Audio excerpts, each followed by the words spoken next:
toca. Hoy por la noche estamos conversando acerca de las propuestas de reformas de la Constitución que serán presentadas mañana lunes por el presidente de la República ante el Congreso. Y hemos hablando ya del tema de justicia. Nos falta todavía hablar un poco del tema del Ministerio Público. ¿Qué planteamiento, qué modificaciones se hacen en el tema del Ministerio Público?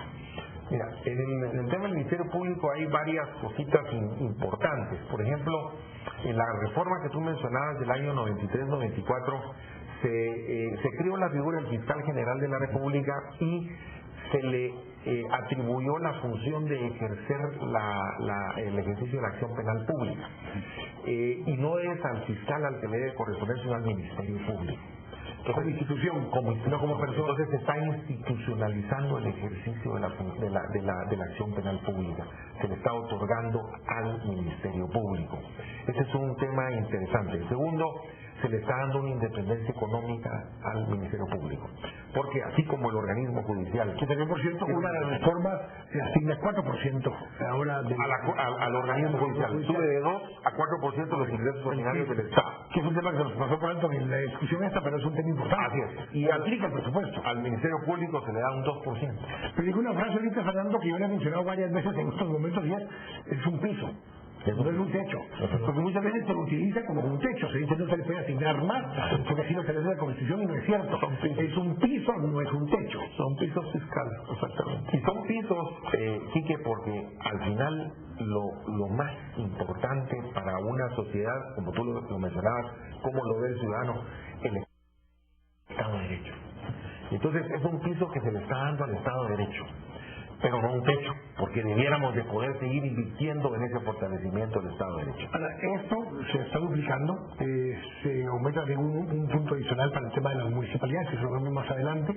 También la Contraloría. También la Contraloría, pero a eso iba yo con esto. Una de las quejas principales de muchos ministros de finanzas es que ya es muy rígida la estructura del presupuesto, porque tenía asignaciones así. Yo sé que Pablo Alejandro estaba en esta mesa y participó en esa discusión, pero estamos haciendo más rígida todavía la estructura, asignándoles pisos en estos casos de estas instituciones. ¿Esa es una preocupación? Mira, hicimos la evaluación porque la pregunta existía como una preocupación. ¿Cuánto iba a adicionar esta rigidez? La realidad es que el Estado, el gobierno ha venido comprometiendo cada vez más recursos tanto para el sector justicia como para Contraloría y para municipalidades. Y esto pues nos ha llevado a que en este momento esa modificación que estamos introduciendo realmente nos afecta gravemente a las finanzas públicas. El impacto fiscal sobre el presupuesto 2013 no llegaría a ser, para el caso de la Contraloría de las municipalidades, ni siquiera 400 millones de quetzales. Ahora, lo importante es que en el caso del Ministerio Público y del organismo judicial, las contribuciones del Ejecutivo a ambas instituciones, tanto para este año como para el próximo, están por encima de los pisos claramente. Es decir, que el establecer esos pisos mayores no solo no tiene impacto fiscal, sino que el Estado está comprometiendo aún más recursos de los que está haciendo. Aquí vamos un paso más allá. Si esto es lo lógico y se pone como una prioridad tan así que se duplica su piso, ¿por qué no, por ejemplo, establecer un piso de un 7% para educación, constitucionalmente hablando, y no simplemente dejarlo a que el Congreso de la República discuta cuánto debería ser lo que tiene el presupuesto? Entendiendo todos, y le hemos dado prioridad, muchos lo hemos aceptado, que el tema de educación es prioritario, en base para los judiciales, en base para cualquier otro tema. ¿Por qué no? Si estábamos en esta situación de proponer, decir, bueno, entonces establezcamos como meta, no como meta, como norma constitucional, un 7% del presupuesto para la educación. Sí, pero lo que sucede aquí que es que ¿quién hace el presupuesto? Claro, pero igualmente lo estás planteando ahora, Mario, porque estás diciendo desde la reforma constitucional subamos de 2 a 4 lo de la judicial. Claro, pero en el caso de estas instituciones son aportes constitucionales que al final yo creo que no pueden estar en función eminentemente de las prioridades de un organismo ejecutivo o de un poder legislativo. O sea, no tienen que estar en manos de los políticos, sino que son estructuras eminentemente del Estado de Derecho. Bueno, a partir de que van a estar en manos de los políticos todas las reformas constitucionales. Claro. Ahí terminamos regresando de todos modos sin que siquiera estas vacunas. Pero si la pregunta, porque si priorizamos, claro, y no tiene que ser para siempre. Por ejemplo, el tema del organismo judicial podría establecerse 4% por 10 años. Eso por un ejemplo. Y que después de eso pueda volver a reducirse. ¿Por qué? Porque la prioridad puede ser educación. Y establecer por 10 años que el suelo presupuestario de educación sea 7% del producto. Pero que nunca bajen de cierto piso, porque por ejemplo pensemos en que se elimine ¿Qué pasa, digamos, si se elimina el porcentaje de los regímenes sociales, que actualmente es el 2%? Y que venga alguien y diga, no, démosle 0,5%. Entonces, porque no nos interesa el sistema de justicia. Digamos, un régimen populista, por ejemplo.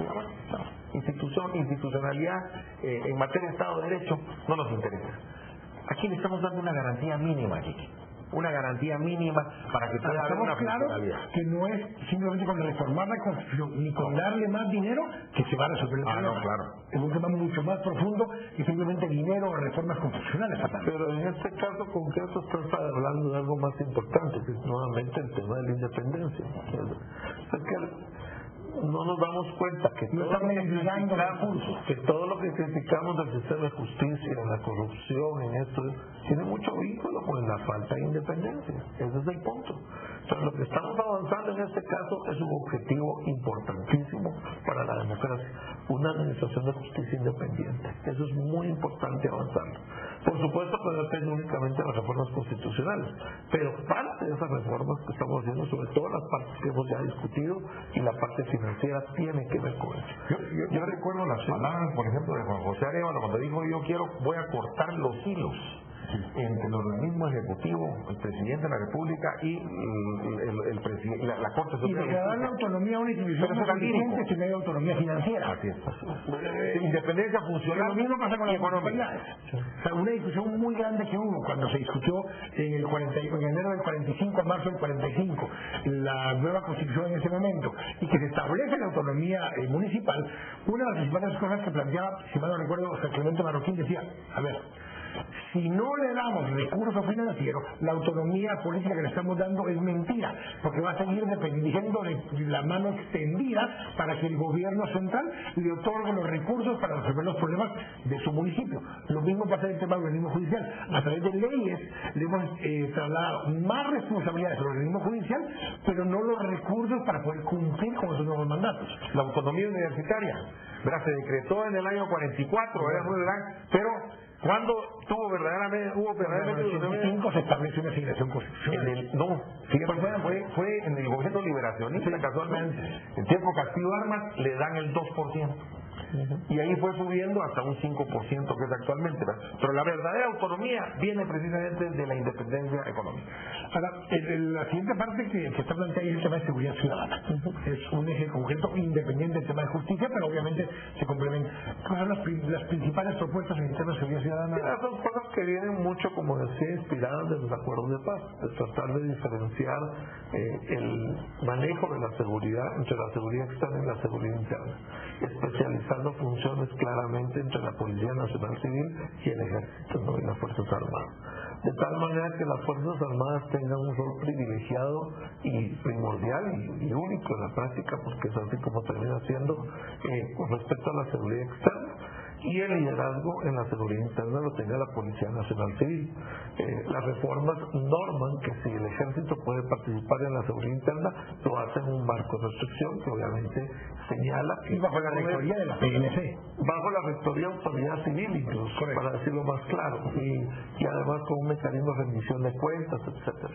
El punto fundamental es tratar de establecer que hay dos instituciones que velan por la seguridad del Estado y que una se encarga de la seguridad interna, la otra la seguridad externa, y hay vínculos entre ambas que se pueden establecer, pero eso también está normal. Y que hay el Ejército que tenía categoría constitucional y otra, la PNC, que no tenía categoría constitucional, y ahora se le da la categoría constitucional. Con esta reforma establecemos dos instituciones encargadas de seguridad a nivel constitucional. Cuando vemos esto, uno de los temas que se manejó, que se podía plantear, porque está en los acuerdos de paz, es el tema de un ministro de la Defensa Civil. ¿Está planteado concretamente? Está planteado totalmente. Eso está registrado militar. De acuerdo, o sea, no obliga que sea civil, pero permite que sea civil, cosa que en este momento no se podía. Y yo te voy a decir, después de hablar con muchos oficiales del Ejército, que es una de las cosas que el Ejército ve con mayor optimismo. Es el Ministerio de la Defensa, el ministro de la Defensa es una instancia política. Cualquier ministro es un puesto político.